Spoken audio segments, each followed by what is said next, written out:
Hey guys, welcome back to the channel. Thanks for all the well wishes last week. I am feeling a lot better. I tried to do a video when I was sick. It got a little weird. I'll link it here. You can see exactly what I mean. But feeling a lot better today so we can get back to what we love talking about, which is watches. Specifically this watch, Seiko's SNXS 79. A very famous watch. It's been all over YouTube. A lot of comparisons to Rolexes. We'll get into that in a second. But I wanted to ask one specific question. Is this Seiko's best watch under $100? Now, saying $100, it really depends where you look for it. Joma Shop has it for like $109. Amazon in the US is asking $150 something for whatever reason. But I got mine new for 80 something. I'll put the exact number up here, but I got it for 80 something bucks plus an extra bracelet. I also had a subscriber tell me he got his for 70 something dollars, brand new. So if you know where to look, or if you're patient enough to wait around, you can grab one of these for an awesome price. But is it Seiko's best offer in 2020? Well, let's answer it over here. And here it is. Pull up the measurements on the side, although this is a pretty YouTube famous watch at this point, so if this isn't your first day as a watch enthusiast, I'm sure you've crossed paths with the SNXS before. It's a smaller watch, but I have a 7¼ inch wrist. I think it looks just fine on my wrist, but also, of course, very well suited for average to smaller than average wrists, which I think really makes this watch a special one because it can fit so many different people. Speaking of which, let's just jump right into the design. I think everyone also can tell there's a lot of design cues taken from the Rolex Datejust. In fact, this has been often called the Datejust alternative for under $100. I'm not going to get too far into it, but as you can see with the side-by-side, definitely a lot of similarities. Funnily enough, I do think my favorite parts of this Seiko are borrowed elements from the Rolex, specifically the stick hands and the applied indices. Normally, I'm not a big fan of the stick hands. I find them kind of boring, a little uninspired, but these are slightly faceted, and also I think because of the shape of the indices, they really go well together. I think it makes it a really cohesive looking watch. Now, that's my favorite detail, but my favorite detail within my favorite detail is just how much lume is in each one of these indices, and also how much lume are in the hands. I think this makes this watch just pop. Not only because the lume shot, which, by the way, check this thing out. It's outstanding. It makes it look like a dive watch. It's like a torch, but it's kind of a sporty dress watch. I think the amount of lume that is poured into this watch is really fantastic, but also the color of the lume. I really like the way that it's kind of a light teal in certain lights. It kind of is a great contrast between the sunburst gray-black dial and the indices. Rolex actually seemed to try and do something similar. One of their newer Datejust models, the black version, has these kind of blue accent squares around the dial. I think that's a little too modern for me. Personally, I like more of a stoic design, and I think Seiko kind of nailed it with this compromise. It's not going to distract too much. It's just instead a really nice detail. Also, in addition to the indices, almost everything is applied on this watch, something that you do not find for this price point. The Seiko logo, the little 5 logo, the applied date frame, all combined to make a watch that really does look a lot more expensive than the $80 I spent on it. I would call the case shape thoughtful as well. I think a lot of Seiko 5s are too circular, and even though this is a perfect circle as well, I'll try to explain what I mean. Some of them, even a lot of the SNKs and SNKLs, they just look too round, which makes it look not as elegant. I think the combination of this high polished bezel and this lug shape, though, really takes away from just the plain circular nature of these more basically shaped watches. I think these lugs really kind of elevate it, and you can see from the sides, has a little bit of a slope down as well, which kind of puts it apart from some of the more similarly but less thoughtfully designed watches in the Seiko 5 lineup. It really classes this watch up, and that's really what this watch is. It's a classy watch that can fit in almost anywhere. You can wear it to a fancy party, you can wear it to a barbecue. No matter where you take this watch, it's gonna fit right in.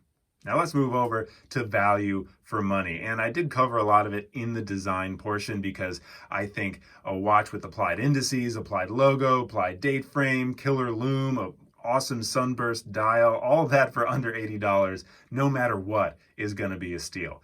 But there's also more. I mean, there's a very reliable movement in this watch, the 7S26. While it doesn't hack or hand wind, the robustness of it, the reliability of it, and really the ubiquity of it makes it a great movement to have in a more affordable watch. I mean, anyone who's a watchmaker can service it. You're never going to be spending a lot of money for parts. And also, if you're a newer collector or just love looking at movements like I do, even the basic ones, this display case back is a really awesome bonus as well.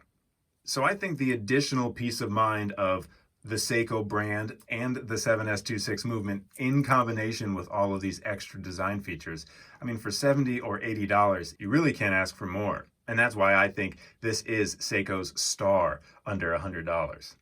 Now let's cover some negatives, because there definitely are a few downsides. And let's start with the bracelet, because as good looking as this bracelet is from a far glance, this isn't actually the original, and that's one of the biggest issues. The original Seiko bracelet that goes with the SNXS is brushed, which is very odd because the entire watch case is polished.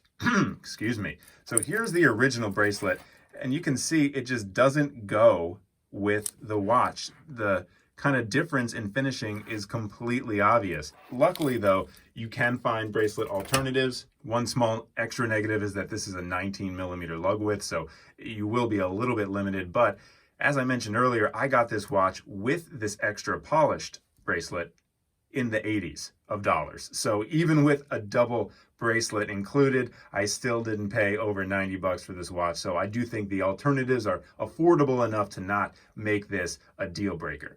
Speaking of the bracelet though, it is a folded links, hollow end links, pressed clasp, but it is signed. And what is that? 5 levels of micro adjustment plus the awesome articulation of this bracelet make it very, very comfortable and a very, very easy watch to fit. Also, and this is maybe personal, the crown for me is a little bit of a negative. It is unsigned, but we're not asking the world for $80. For me, it's just because it's so small and I have such big hands and my fingers are kind of awkward that setting it is a pain. It's hard for me to really get a good grip on this smaller crown. And since the 7S26 doesn't hack or hand wind, you're gonna have to set it if you put it down for a few days and it runs out of juice. So those little details make it a little frustrating. However, we're not babies. We can get over some small imperfections. And while this is considered a negative, in my opinion, definitely not a deal breaker by any stretch of the imagination. And finally, a little bit of a negative is actually the case shape. Even though I mentioned that I liked the way it looked and how it was kind of thoughtfully put together, you can see that the watch actually looks a little bit like a UFO, where the top and the bottom almost look like sandwich bread, and then the case in the middle looks like lettuce and sandwich meat overhanging the bread. It also makes this watch kind of float on your wrist, and I'll pull in some wrist shots so you can see the lugs don't turn down enough. So in some angles you can see the watch kind of looks like it's floating on your wrist. Again, not a big downside for me, but we should cover everything, shouldn't we? All right, let's take one last long look at this watch before we switch up camera angles and wrap this thing up. So if you made it this far, I would not be surprised if you've wondered to yourself at least once, why haven't I mentioned the Seiko SNKL23, the one that Hodinkee made famous for calling the $80 watch that looks like $1 million bucks. Surely that is Seiko's best offer under $100. Well, it's not under $100 anymore. It's been so famous for so long that the price has increased. In fact, you actually couldn't find it earlier this year anywhere, but even when they came back in stock, I can't find it for under $110. This, the SNXS, yeah, it's well known. Obviously, there's so many comparisons on YouTube to the Rolex Datejust or even the Oyster Perpetual, but the price hasn't caught up with the hype as much, so you still can find it for under $100. Also, I think I like this design more. Now, while I love the SNKL, there are a lot of similarities to other Seiko models, such as the Seiko Sarb. And I do think it's worth spending the extra couple $100 to get the Seiko Sarb over the SNKL. I made a whole video on why you should buy a Seiko Sarb specifically used. That link just popped up right there. But this watch, I don't see another Seiko within that couple $100 price range that is comparable. This watch, I think, with the design, even though it's borrowed from Rolex, is in a league of its own at its price range. And I'm not sure that there is another Seiko worth spending a couple $100 on extra that looks like this watch, if that makes sense. I recommend it. I'd love to hear your thoughts as well. Do you agree? Is this their best offer under $100? Are you an SNKL fan? Or is there another watch from Seiko that I missed? Thanks so much for hanging out with me. 2 new videos every week on this channel. A subscription really helps. Thanks for being with me so far, and I'll see you soon.